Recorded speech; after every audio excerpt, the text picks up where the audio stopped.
Good morning. आज की सुबह के डिवोशन में आप सभी का स्वागत है। और फिर से एक बार हम यूहन्ना रचित सुसमाचार 5वें अध्याय में कुछ पंक्तियों को फिर से दोबारा पढ़ेंगे। पंक्ति नंबर 39 39 और पंक्ति नंबर 45 से आगे पढ़ेंगे। यीशु मसीह इस तरीके से लिखता है, यह कहता है उन लोगों से जो उसके सामने खड़े थे, यहूदी फरीसी जो भीड़ थी उसको, उनसे कहता है 39 पंक्ति इस तरीके से कहता है, तुम पवित्र शास्त्र में ढूंढते तो हो क्योंकि समझते हो कि उसमें अनंत जीवन तुम्हें मिलता है, और यह वही है जो मेरी गवाही देता है। 45 में पढ़ेंगे पंक्ति, यह न समझो कि मैं पिता के सामने तुम पर दोष लगाऊंगा, पर दोष लगाने वाला तो मूसा है जिस पर तुमने भरोसा रखा है, क्योंकि यदि तुम मूसा का विश्वास करते तो मेरा भी विश्वास करते, इसीलिए कि उसने मेरे विषय में लिखा है। परंतु यदि तुम उसकी लिखी हुई बातों पर विश्वास नहीं करते तो मेरी बातों पर कैसे विश्वास करोगे। यीशु मसीह सवाल करता है कि हमने कुछ पंक्तियाँ पहले इसके पढ़ा था।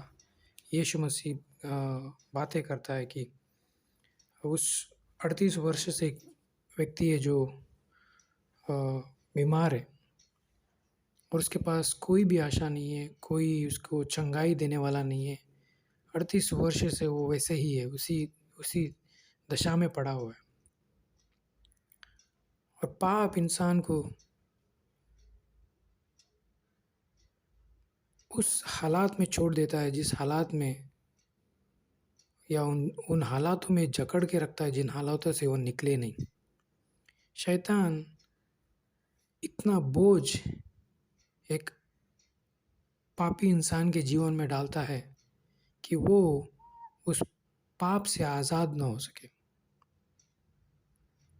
और अगर हम एक पंक्ति पर गौर करेंगे, यीशु मसीह कहता है मत्ती के 11वें अध्याय में, हे बोझ से दबे हुए लोग। यीशु मसीह ये पंक्तियों को ऐसी साधारण तरीके से नहीं कह रहा। यीशु मसीह जब इन पंक्तियों को कह रहा है, बहुत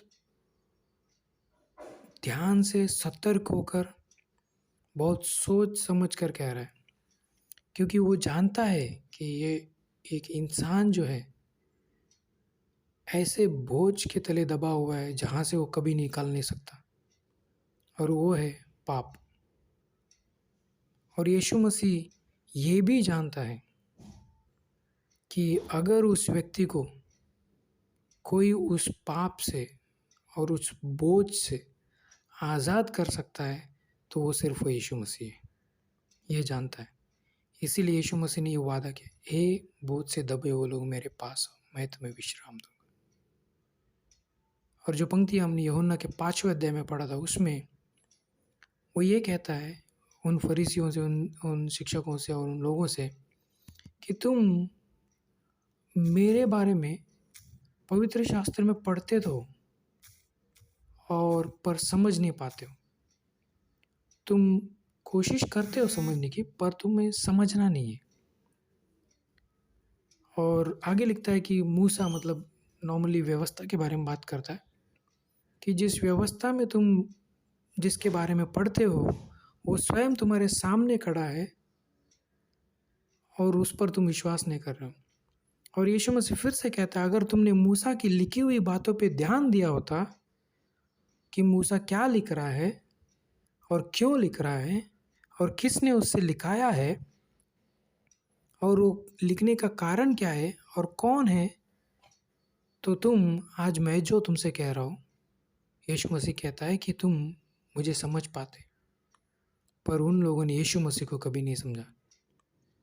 पर यीशु मसीह ने एक अद्भुत पंक्ति कहा है, बहुत से लोग इस दुनिया में जो यीशु मसीह की कही हुई बातों पे विश्वास नहीं करते। पर एक पंक्ति, एक उदाहरण दूंगा जिसमें लूका रचित सुसमाचार में 11वें अध्याय में एक पंक्ति है मैं आप लोगों के लिए पढ़ना चाहूँगा, जिसमें लिखता है पंक्ति नंबर 28 में, उसने कहा, हाँ, परंतु धन्य है वे जो परमेश्वर का वचन सुनते हैं और मानते हैं। कितना अद्भुत पंक्ति है। बहुत ही सिंपल, साधारण, पर बहुत सामर्थ्य से भरा हुआ है। धन्य है वे जो परमेश्वर के वचन को सुनते हैं और मानते हैं। यीशु मसीह ने जब मत्ती को पुकारा तो उसने कहा, मेरे पीछे ओ ले।